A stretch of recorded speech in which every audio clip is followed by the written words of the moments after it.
Assalamualaikum warahmatullahi wabarakatuh. Waalaikumsalam warahmatullahi wabarakatuh. Jumpa lagi di program acara kita sering sharing dengan dan gak ada yang keberatan. Alhamdulillah pagi hari ini kita kedatangan tamu istimewa. Beliau adalah seorang senior eksekutif vice presiden operasional di KBA atau KB Bank Indonesia. Beliau adalah Bapak Armen Damanhuri. Sehat Pak ya? Ya, betul. Masya Allah, di tengah kesibukan beliau hari ini beliau berkenan untuk bersama kita tentunya dengan diskusi-diskusi yang mudah-mudahan nanti mendatangkan manfaat dan juga maslahat untuk kita semua. Terlepas dari kontroversi perbankan Pak ya, kan ada juga yang mengatakan bank itu haram dan sebagainya. Ya. Tapi coba kita lebih dalami lagi. Tempoh hari pernah kita bahas Pak tentang bagaimana peran bank di masyarakat dan ternyata sangat membantu, tidak hanya cukup, tetapi sangat membantu. Ya. Dan ternyata di perbankan itu tidak hanya bisnis saja yang ada di dalamnya, tetapi juga ada yang namanya operasional. Ya. Apalagi kalau pernah kita baca bahwa resiko-resiko yang ada di perbankan itu ternyata kalau di bank konven kalau nggak salah ada 8, kalau di bank syariah itu ada 10 resiko atau yang harus di-manage benar-benar Pak ya. Apalagi kalau bisnis ini kan pastinya berkaitan dengan reputasi dan sebagainya. Ya. Akan tetapi jika kemudian kita berbicara tentang operasional atau operation, Pak, ini kan menjadi salah satu ujung tombak daripada sebuah perbankan itu kemudian untuk mentransaksikan transaksinya lah, ya, seperti itu. Makanya dari sisi resiko sendiri, Pak, sebenarnya bagaimana kemudian cara memanage resiko yang terjadi di perbankan tersebut? Karena kalau kita lihat operasional ini atau resiko operasi ini nanti kaitannya dengan reputasi dan juga dengan hukum kalau nggak salah ya. Pak ini bagaimana kemudian cara kita atau cara yang efektif Pak untuk mengendalikan operasional di bagian operasi tersebut Pak? Monggo Pak. Baik, terima kasih. Sebelum saya menjawab pertanyaan Pak Istajib, saya mau nanya dulu nih. Siap. Ya, boleh ya? Siap. Kalau Mas Istajib berkendara, mau itu mobil atau motor, menurut Mas Istajib fungsi rem itu untuk mempercepat, memperlambat kendaraan atau mempercepat? Harusnya memperlambat. Bagaimana kalau saya mengatakan bahwa fungsi rem itu untuk mempercepat kendaraan? Setuju nggak? Boleh setuju. Nah, gimana penjelasannya? Dalam memanage risiko, ya kita tahu kan risiko itu tidak bisa dihilangkan, Pak ya, tapi hanya bisa di-manage. Jadi ilustrasinya adalah kalau kita berkendara, ya, kalau kita tidak tahu apakah fungsi rem ini baik atau tidak, ya, tentu kita akan lebih berhati-hati, gitu. Jadi maksud saya lebih lambat jalannya kan. Bahkan kalau kita tahu bahwa rem kita blong, kita mungkin tidak berani nyetir mobil itu, kita dorong di mobilnya. Tapi kalau kita yakin, kita tahu, kita bisa memastikan bahwa rem kita berfungsi dengan baik, tentu kita bisa berani injek gas sedikit lebih kencang, gitu ya. Nah, risiko seperti itu. Jadi jangan melihat, jadi kita melihat risiko itu seperti rem yang berfungsi mempercepat kendaraan. Nah, bisnis tentu pengennya cepat, cepat gitu ya. Nah, disitulah peran manajemen risiko, untuk khususnya di lingkungan banking operations, ya. Karena kan tadi Mas Itaji di depan sudah mengatakan bahwa fungsi operations itu vital nih, untuk mendukung bisnis dalam mencapai target-target bisnis, gitu ya. Bagaimana kalau bisnis melaju dengan cepat tapi tidak ada fungsi kontrol? Ya, operations itu dalam satu kalau kita bisa dengan bisnis ya, memang fungsinya adalah support, tapi mensupport itu dengan cara-cara yang baik dan benar, gitu kan ya. Nah, kita tidak bisa gitu semua keinginan bisnis kita turuti, nggak bisa ya.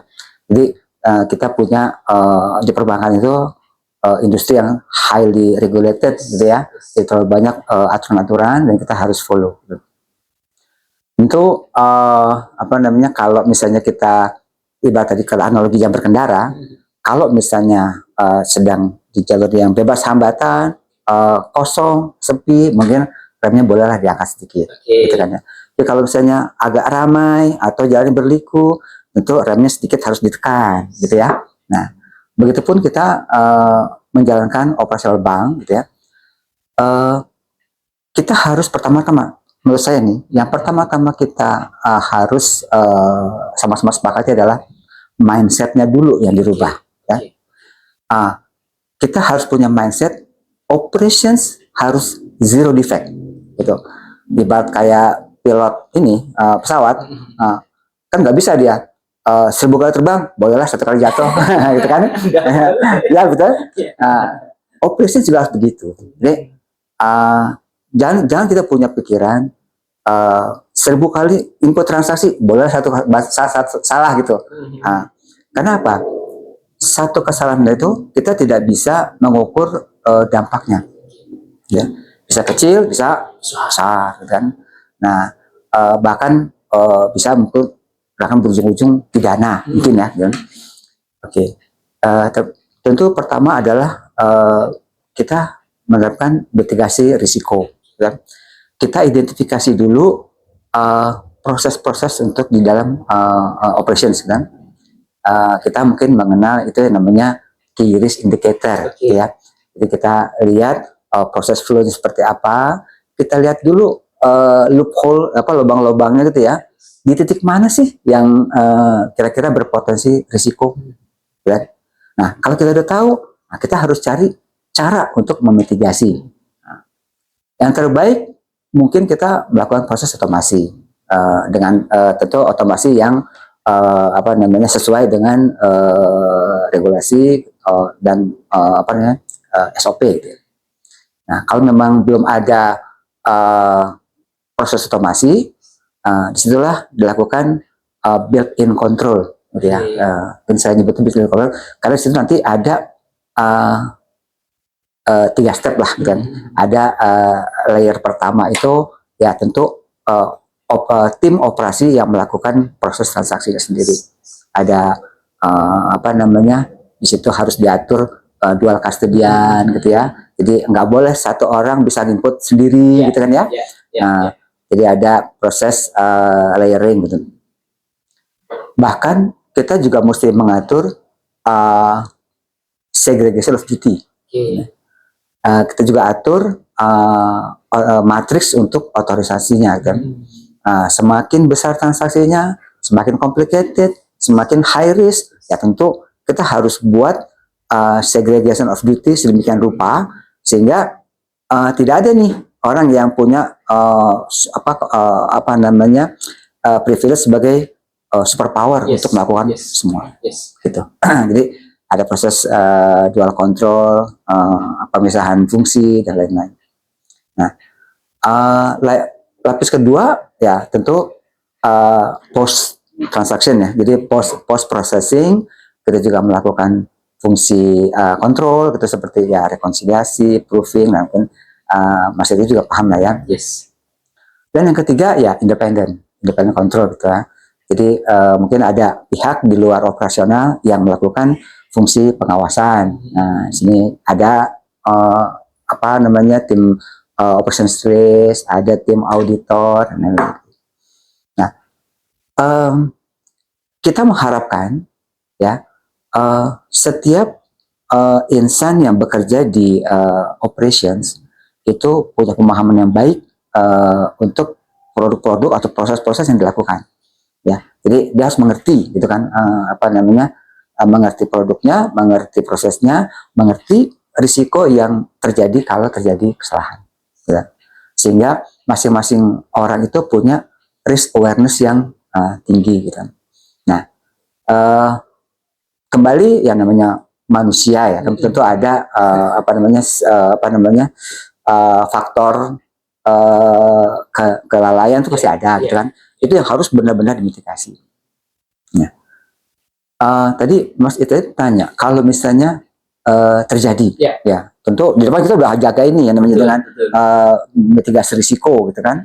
Ada kontrol lapis pertama, lapis kedua, gitu kan, lapis ketiga, ya masih jebol Nah, ini yang benar-benar kita harus hindari ya. Jadi ibarat pepatah, apa namanya, lebih baik mencegah daripada mengobati, gitu ya. Yes, yes, Nah, yes. karena kalau udah kejadian besar sekali, gitu ya, dampak negatif yang mungkin timbulan dari mulai risiko finansial, ya kan, dan terus nanti mungkin tadi Mas Istadi menyebut ada risiko apa tadi? Reputasi, hukum, gitu kan. Belum lagi nanti sanksi sosial kalau itu nyebar di media sosial, gitu kan. Gitu. Belum apa dampak terhadap keluarga kita, gitu ya. Bagaimana anak istri kita, bagaimana bapak ibu kita, gitu kan. Kalau melihat anaknya bermasalah, kan. Tapi jadi kalau misalnya, ya saya lagi risiko tuh harus kita hindari di depan.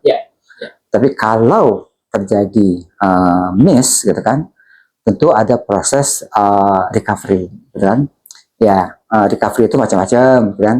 Jadi kalau misalnya memang kesalahannya transfer dana, gitu kan, sebisa mungkin kita harus recall, kan, harus kita apa namanya, tagih kembali, gitu kan. Kalaupun misalnya apa namanya, tidak bisa, tentu itu akan menjadi kerugian bank, kan. Nah, terhadap prosesnya sendiri, kita juga harus review, gitu kan. Apakah yang mitigasi di depan yang kita lakukan itu sudah benar atau belum, gitu kan. Kita harus lakukan review. Review ini nggak bisa berhenti di satu titik, Pak Istajib. Itu harus dilakukan terus menerus, gitu kan. Kita perlu menerapkan budaya bahwa sebaik apapun proses, pasti ada ruang untuk improve. Yes. Gitu ya. Jadi, jangan pernah merasa bahwa oh ya the best, tidak ada yang lebih baik dari saya. Tidak ada. Jadi kita harus tetap check and recheck and recheck and recheck. Jadi kita harus selalu lakukan review kembali dan perbaiki jika ada yang kurang.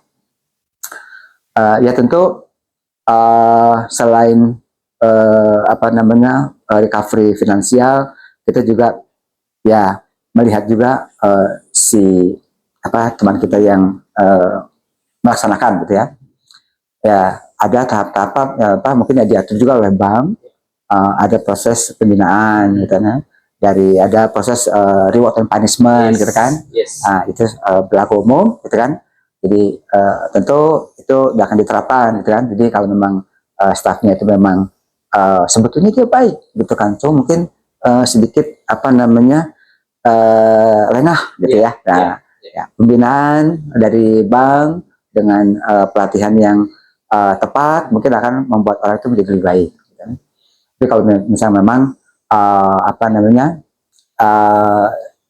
quote unquote dia punya mens area, gitu ya, niat jahat lah, gitu ya. Ya tentu ada konsekuensinya, gitu kan. Ada yang itu masing-masing bank tentu sudah mengatur lah apa namanya tingkatan punishment yang dapat diberikan. Kira-kira pandangan umumnya begitu, Pak Istajib. Masya Allah, luar biasa. Lalu sebenarnya untuk menumbuhkan self awareness kepada masing-masing personal yang bekerja di bagian operasional itu seperti apa?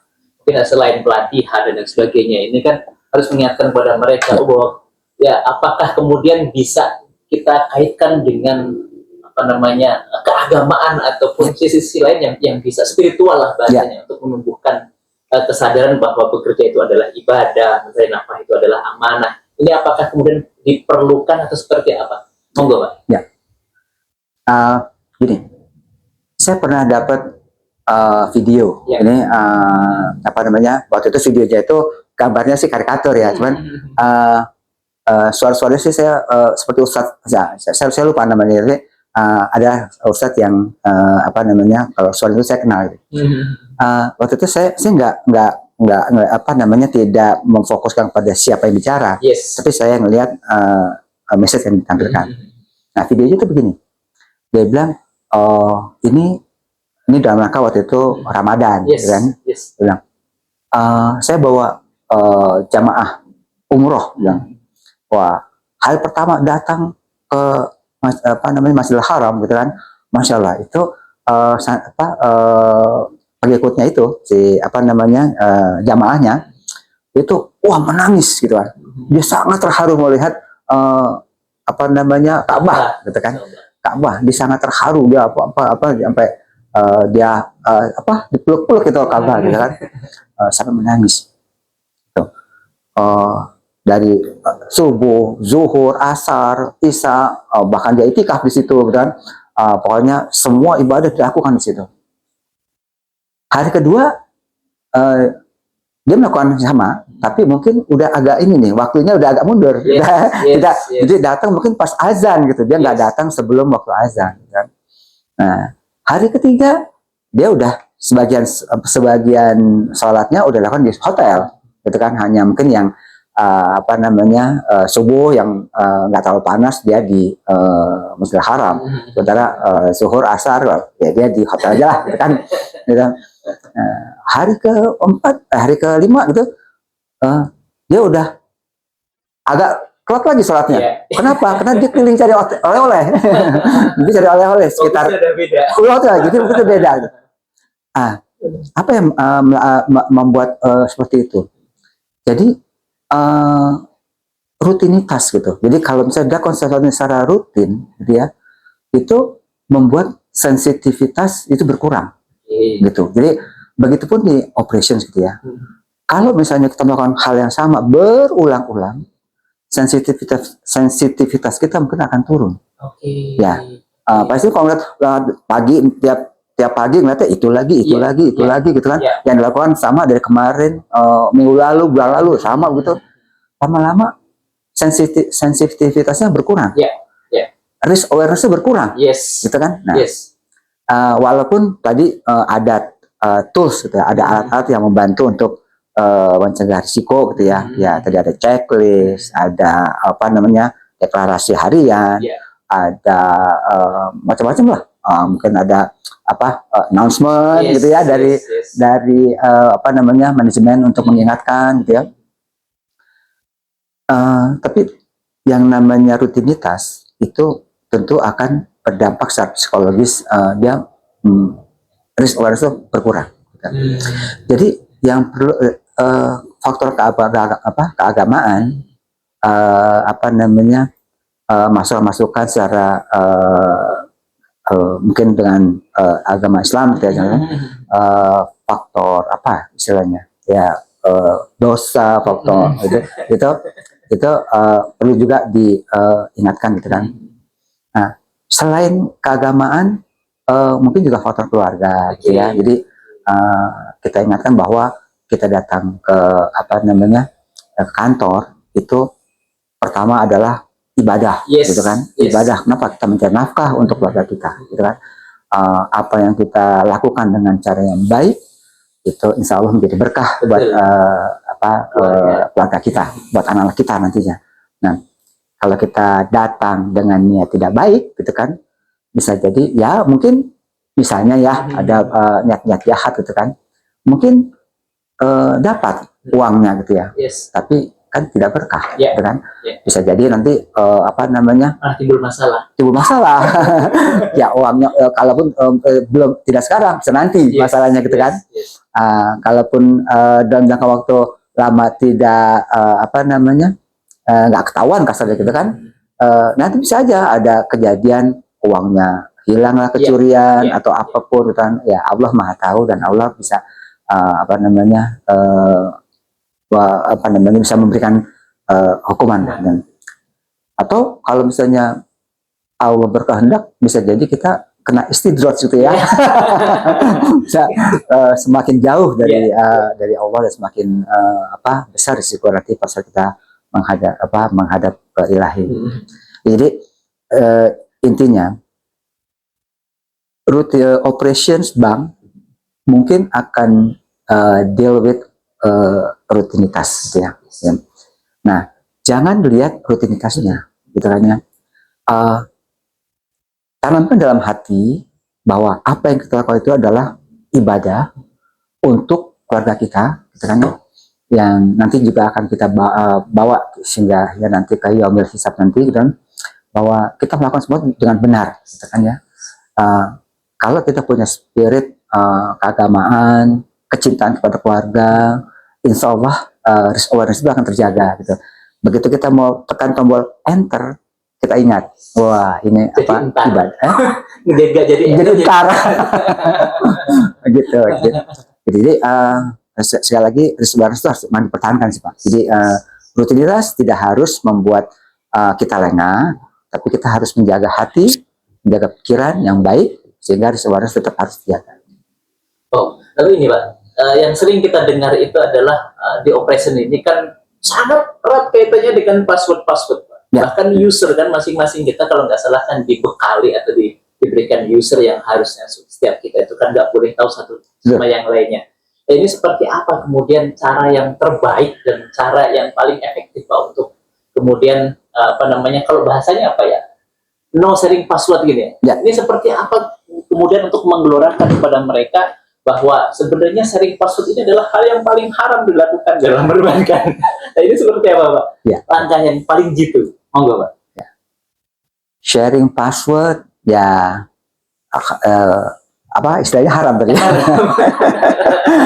Oke, ya. Walaupun sebetulnya sharing password itu adalah salah satu dari kebocoran dalam risk management, kan? Istilahnya password adalah identitas kita, kan? Nyawa kita, gitu kan? Nyawa kita. Kalau gimana ya penjelasannya? Jadi kalau misalnya kita menyerahkan nyawa kita pada orang lain, itu hal yang sangat merugikan sebenarnya buat kita, gitu ya. Kita berteman boleh, gitu ya, berteman baik dengan orang lain boleh, gitu kan. Tapi kita juga harus menjaga sebatas mana hubungan baik itu boleh kita aplikasikan. Password, karena itu adalah nyawa kita, tentu kita nggak boleh menyerahkan kepada siapapun, gitu kan. Password harus sebisa mungkin keep in mind, diingat, gitu kan. Jadi nggak ditulis, gitu kan ya, nggak ditulis, apalagi ditulis tapi itu taruh di laci, aduh, gitu kan. Keyboard kan. Password terus diingat, dan kalaupun password itu dilengkapi dengan peralatan hardware seperti token, gitu kan. Ya tentu token itu harus kita bawa kemanapun kita pergi, gitu kan. Kalaupun kita bawa, gitu kan. Kalaupun kebijakan kantor mewajibkan bahwa token itu harus disimpan di kantor, nah tentu harus ditaruh yang benar-benar terlindungi, ya, baik dengan kunci ganda atau dengan CCTV, gitu. Ya, itu benar-benar harus dilindungi. Saya setuju bahwa sharing password itu adalah tindakan yang paling apa istilahnya? Tercela ya, ini istilahnya tercela, ya. Oke. Istilahnya tercela, gitu kan. Cuma sekali lagi yang perlu diingat itu bukan satu-satunya, Pak, ya. Yes. Itu salah satu, walaupun itu tercela, itu salah satu caranya. Karena karena gini, ada situasi, ya, di mana password itu nggak bisa sendiri. Artinya gini, ada contoh nih, misalnya ada satu aplikasi atau server yang kalau komputer dibuka itu passwordnya satu, tapi kita supaya untuk menjaga keamanan kita bagi dua, gitu kan? Misalnya 4 digit pertama pasti 12 digit, 4 digit saya, kan? Nah, kita 4 digit itu ya tentu harus kita keep gitu, jangan sampai jalan ini penting gitu, ya. Jadi sharing bukan berarti ya itu password sharing, setelah satu password dibagi dua, tapi bukan berarti yang separuhnya itu boleh kita sharing ke dia, gitu kan, ya. Gitu, Pak. Ya, sekali lagi tadi di depan saya udah bilang bahwa risk awareness itu harus kita jaga.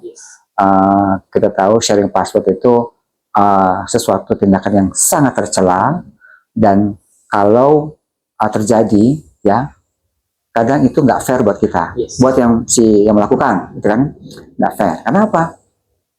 Mungkin kesalahan dia cuma menyerahkan nyawanya, gitu, atau menyerahkan passwordnya, tapi nyawa atau password yang diberikan itu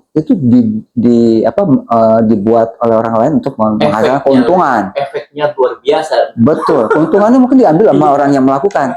Sementara si yang menyerahkan password itu nggak dapat apa-apa, bahkan berujung pada pidana. Gitu. Jadi diingat baik-baik saja bahwa sharing password itu sama sekali tidak menguntungkan buat si pemilik password, gitu kan. Apapun yang terjadi dalam situasi apapun, pemegang password harus melindungi nyawanya itu. Lalu sebenarnya seberapa ini Pak, berapa seringkah atau efektifnya itu berapa bulan sekali atau berapa hari sekali atau berapa pekan sekali untuk merefreshment kembali bahwa fungsi tugas dari masing-masing pemegang tanggung jawab itu agar mereka itu semakin aware. Jadi kan entah itu refreshment, entah itu apapun lah ya yang bisa kita lakukan, itu efektifnya berapa bulan sekali? Oke. Mungkin kalau reminder tiap hari ya, reminder ya. Tapi assessment untuk memastikan bahwa masing-masing staff personal itu punya risk awareness yang tinggi, tentu harus ada refreshment.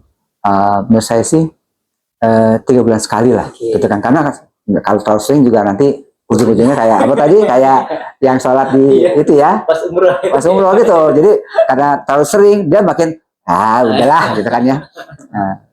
Seperti biasa kan. 3 bulan sekali oke, gitu kan. Jadi setiap 3 bulan mungkin mekanisme adalah kita memberikan modul. Nah, modul ini ya jangan dibuat monoton. Modulnya harus ya, teman-teman yang membuat modul juga harus kreatif gitu ya. Jadi modulnya mungkin yang 3 bulan pertama ini tentang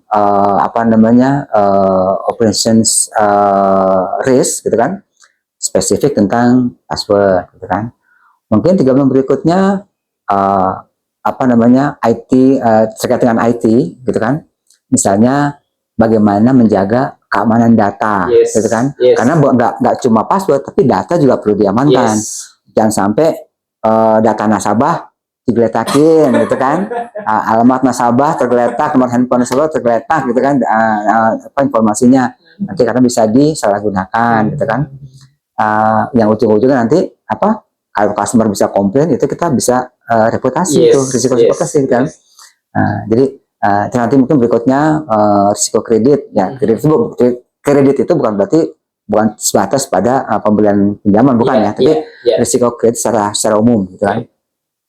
Risiko kepatuhan udah, risiko hukum, gitu kan. Jadi refreshment itu minimal menurut saya sih itu 3 bulan sekali, tapi ya modul-modulnya itu mungkin dibuat lebih variatif, gitu. Jadi kalau misalnya pas tahun depannya balik lagi ke tentang password, nggak apa-apa, gitu kan.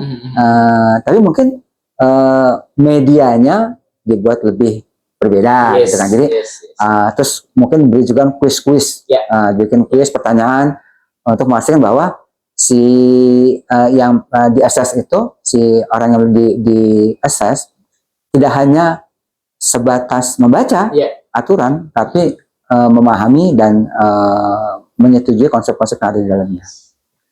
Oh, sangat luar biasa. Mungkin sebelum kita tutup, ada pesan untuk para pemirsa kita, khususnya yang berada di bagian operasional, agar bagaimana caranya dia lebih semangat dalam bekerja dan juga semangat untuk menjaga integritasnya. Monggo, Pak. Ya, untuk teman-teman di operations, khususnya di boleh nyebut banget ya? Boleh. Ya. Khususnya di KBI, gitu ya. Operations memang seperti yang disampaikan Pak Istri adalah ujung tombak untuk mendukung bank dalam mencapai strategi dan tujuan jangka panjangnya, gitu ya. Baik dari sisi bisnis maupun dari misi, bagaimana keberadaan bank itu di Indonesia. Satu hal yang perlu kita tanamkan baik-baik adalah sebagai orang operations, ya, kita harus mengutamakan pelayanan baik yang dalam koridor risiko dan kepatuhan. Ya. Jadi istilahnya kita memberikan layanan yang cepat, yang efisien, tapi tidak boleh keluar dari koridor risk management. Operations bukan sesuatu yang rutin. Kita harus melihat operation adalah sesuatu yang berkembang, ya.